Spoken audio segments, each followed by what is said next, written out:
Welcome, friends.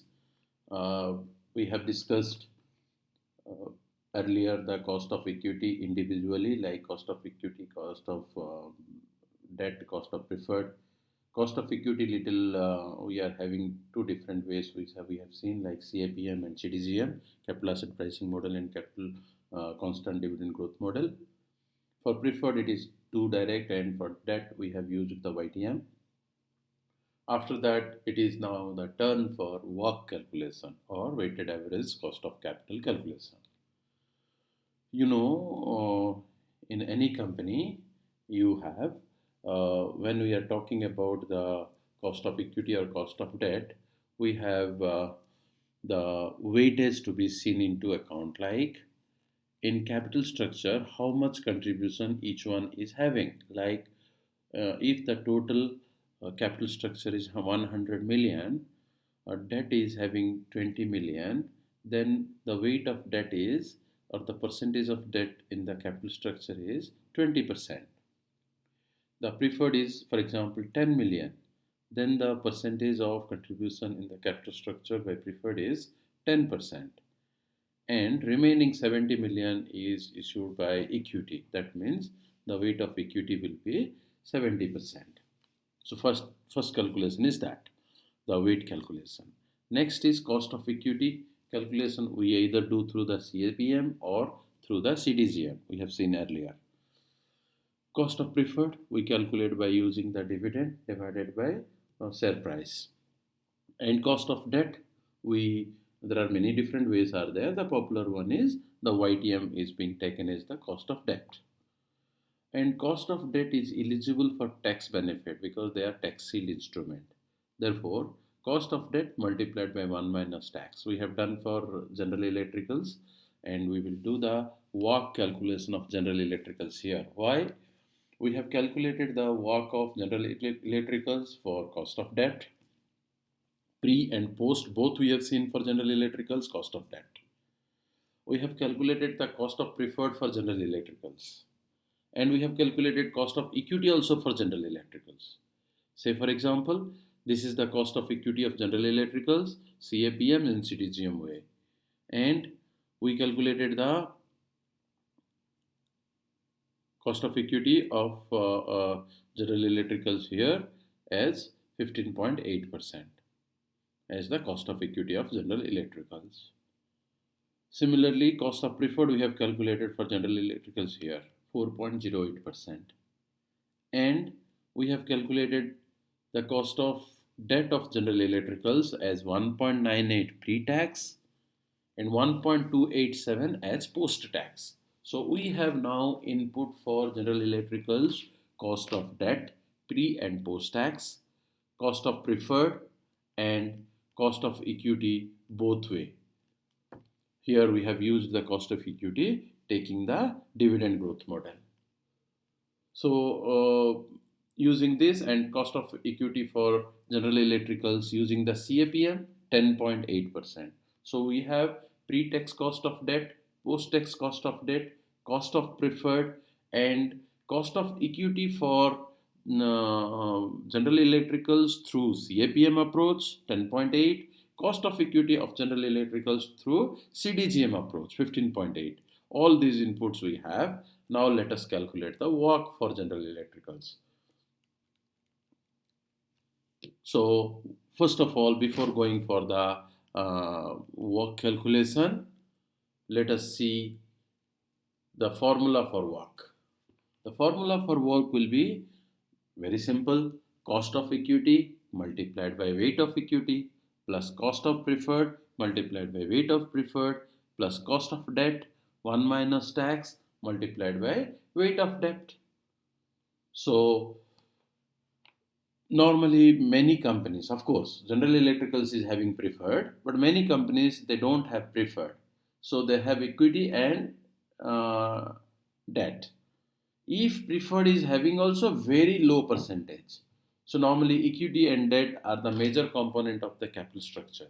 Then we will, if we ignore the preferred, what will be the formula? 13.7 will be cost of equity multiplied by weight of equity plus cost of debt 1 minus tax multiplied by weight of debt will be the the work of a company post tax for debt.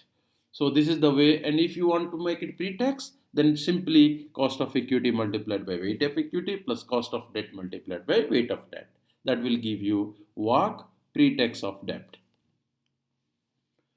And you know the income statement, that is sales minus COGS is equal to gross profit, minus operating expenses minus depreciation is EBIT, minus interest is pre-tax income, minus tax is net income, minus dividend is retained earning.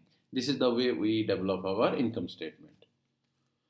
Now let us calculate the work of General Electricals taking the, see, I have gone through the previous slides to show you, we have the data of cost of capital for General Electricals, complete data.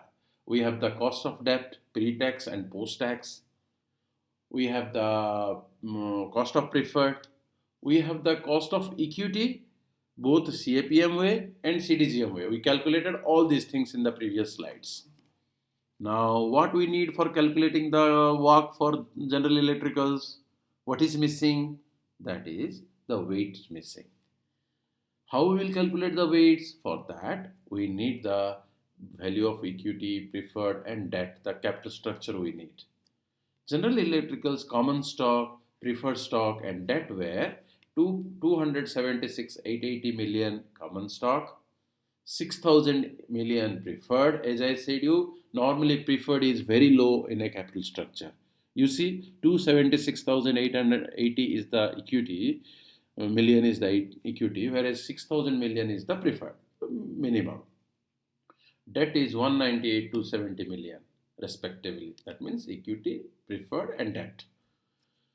Then the total value of the company, total value of General Electrical here is 276,880 million plus 6,000 million plus 198,270 million. So General Electrical's total value is 481,150 million. That is the total capitalization of General Electricals is 481,150 million. Given the cost of common stock, preferred stock, debt, we already computed in different sections above. Let us calculate the WACC of General Electricals.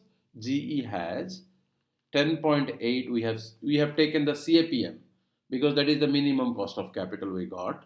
So CAPM way we used the cost of equity divided by weight of equity. How we calculate the weight of equity? Very simple. 276,880 divided by 481,150 will be the weight of equity. And cost of preferred is 4.08. Weight of preferred is 6,000 divided by 481,150. Plus debt pre-tax multiplied by 1 minus tax will be the post-tax multiplied by the debt divided by total market value 198,270 divided by 481,150 will come 6.8% will be the work of General Electricals. We have not taken any assumption in between here. Of course, CAPM we have used the assumption of risk-free rate of return plus beta multiplied by risk premium, or else all real data we have taken and calculated the work for General Electricals here. Similar way, we can calculate the it is being the author's calculation based on publicly available information.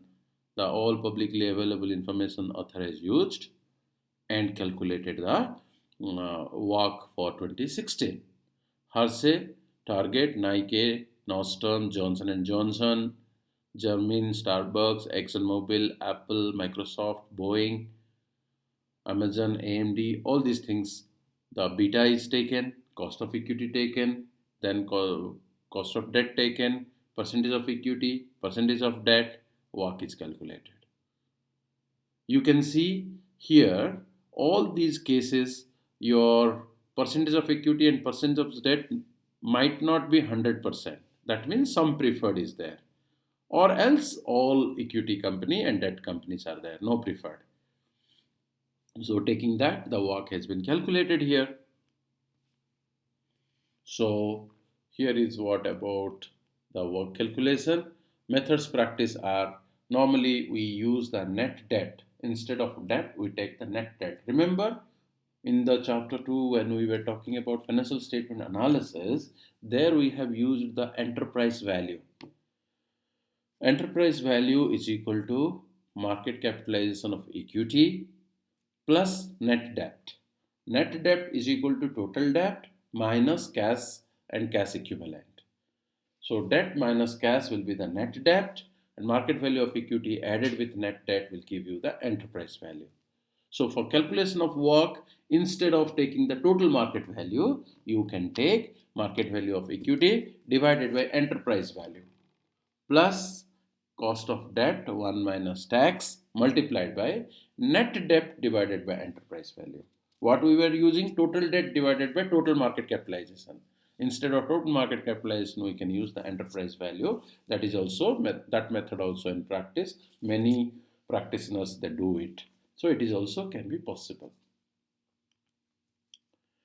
The risk-free interest rate, most firms use the yield on long-term treasury bond as the risk-free rate of return. As I said you, treasury bond, treasury note can be used as the risk-free rate of return. But treasury bond rate, long-term treasury bond rate is most popular way of taking the risk-free rate of return. Market risk premium is calculated from 1926. Standard & Poor has given an average 7.7% above the treasury return. In 1962, after and 2015, the author has found that S&P has given an excess return of 5.5% over the 1-year treasury bill.